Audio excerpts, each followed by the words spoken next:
আন্তর্জাতিক অপরাধ ট্রাইব্যুনালের কার্যক্রম নিয়ে বক্তব্য দেয়ায় অসন্তোষ জানিয়ে অযাচিত মন্তব্য করা থেকে বিরত থাকতে বলেছেন ট্রাইব্যুনালের বিচারপতিরা। বিভিন্ন মহলের আসামিদের বিচার কাজ এবং রায় নিয়ে মন্তব্যের প্রেক্ষিতে সবাইকে সতর্ক করেছেন তারা। এদিকে গুম খুন সংক্রান্ত মামলার তদন্ত প্রতিবেদন জমা দেওয়ার সময় 20 এপ্রিল পর্যন্ত বাড়িয়েছে ট্রাইব্যুনাল। আরও জানাচ্ছেন ফজলে রাব্বি। এই বছর অক্টোবরের মধ্যে আমরা 3 থেকে 4টি মামলা রায় পেয়ে যাব। এই সমস্ত মামলায় জুলাই গণহত্যার বেশ কয়েকটি মামলায় শেখ হাসিনা সহ প্রধান অভিযুক্তদের বিরুদ্ধে তদন্ত চলছে। বিচার কাজ শুরু হতে এখনো বাকি কয়েকটি ধাপ। এর আগেই ট্রাইব্যুনালের বিচারিক কার্যক্রম নিয়ে মন্তব্য করেন আইন উপদেষ্টা। বিষয়টি বুধবার ট্রাইব্যুনালে উত্থাপন করা হলে তা নিয়ে বিরক্ত প্রকাশ করেন বিচারপতিরা।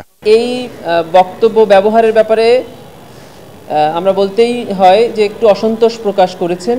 বলেছেন ট্রাইব্যুনাল একটি স্বাধীন সংস্থা, ট্রাইব্যুনালের বিচার ব্যবস্থা এবং ট্রাইব্যুনালের কোনো কার্যক্রম নিয়ে কারো কোনো মন্তব্য ট্রাইব্যুনাল পছন্দ করেন না। তারা যে কর্নার থেকেই এই ধরনের কথা ট্রাইব্যুনাল সম্পর্কে বলছেন তাদেরকে বলে দিতে যে যেন এই ধরনের কোনো কথা ট্রাইব্যুনাল সম্পর্কে ভবিষ্যতে না বলা হয়। এদিকে বিগত সরকারের সময় গুম খুনের অভিযোগে বিচারাধীন সাবেক কর্মকর্তা জিয়াউল আহসানকে ট্রাইব্যুনালে আনা হয়। প্রসিকিউশনের পক্ষ থেকে গুম সংক্রান্ত মামলার তদন্ত প্রতিবেদন জমা দিতে আরও 2 মাস সময় চাইলে আদালত তা মঞ্জুর করেন। আমরা তদন্ত প্রতিবেদন জমা দেওয়ার জন্য 2 মাস সময়ের প্রার্থনা করেছিলাম। মাননীয় ট্রাইব্যুনাল আমাদের আবেদন মঞ্জুর করেছেন।